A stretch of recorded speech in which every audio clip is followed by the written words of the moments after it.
Welcome guys, আশা করি তোমরা খুব ভালো আছো। আমি ভীষণ ভালো আছি। কাজলের ঝালটাও রান্না করে সবাইকে স্বাগত। দেখুন, একটা ঘরোয়া পোস্ত নিয়ে আপনাদের সামনে চলে এসেছি রান্না করে দেখানোর জন্য। এখানে আমি ঠিক 10 গ্রামের মতো পোস্ত, বড় সাইজে দুটো কাঁচা লঙ্কা ছিলে ভালো করে বেটে মিহি করে নিয়েছি।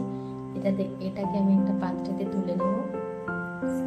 এবার আমি বড় সাইজের মানে 500 মতন ঝিঙে, তার সাথে বড় সাইজের দুটো আলু দিয়েছি।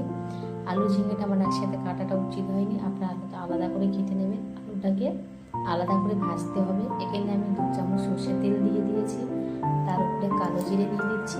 দিয়ে আমি আলুটাকে ভালো করে ভাজা করে নেব। আলুটাকে ভাজা করলে আলুটা অর্ধেকটা সিদ্ধ হয়ে যাবে, কেননা ঝিঙেটা তাড়াতাড়ি সিদ্ধ হবে কিন্তু আলু সিদ্ধ হবে না। এই কারণে এখানে আমি জলের ছিটা দিয়ে ভালো করে ঢাকা দিয়ে ভেজে নেব। আপনারা পারলে ভাজতে না পারেন, কিন্তু আমার মতে বলে ভাজতে খুব ভালো হয়, সিদ্ধটা ভালো হয়। এখানে আমি দেখুন একটু ঢাকা দিয়ে ভেজে নিয়েছি, দেখে এক দিকটা বেশ লাল লাল হয়ে গেছে। এখানে এবারে আমি ঝিঙেগুলো দিয়ে দেবো। ঝিঙেগুলো দিয়ে স্বাদ অনুযায়ী লবণ দিয়ে দেবো। লবণ দিয়ে ভালো করে নাড়াচাড়া করে মিনিমাম 5 মিনিট নাড়াচাড়া করে এটাকে আমি ঢাকা দিয়ে 20 মিনিট মতো ঢাকা দিয়ে রান্নাটা আমি রেডি করব। যত ঢাকা দিয়ে রাখবেন তত ঝিঙে থেকে জলটা বেরোবে। ঝিঙের জলটায় আলুটাও সিদ্ধ হয়ে যাবে, আর এক্সট্রা জল এখানে ইউজ করতে লাগে না।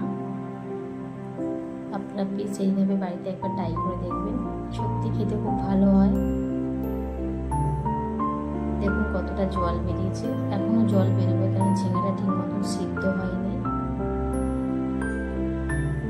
এটাকে আমি বেশ 20-25 মিনিট ঢাকা দিয়ে দেবো।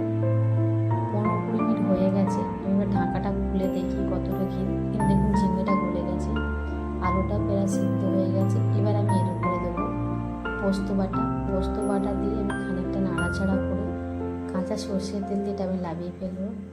তাই গাইস, আমার চ্যানেলটা যদি আপনাদের ভালো লেগে থাকে তাহলে আমার চ্যানেলটাকে সাবস্ক্রাইব করে দেবেন, লাইক কমেন্ট করবেন, পাশে থাকা বেল ঘন্টাটা টিপে দেবেন যাতে আমার নেক্সট ভিডিওগুলো আপনাদের সামনে আগে পৌঁছায়। এখনকার মতন টাটা, সবাই ভালো থাকবেন, সুস্থ থাকবেন, বাই।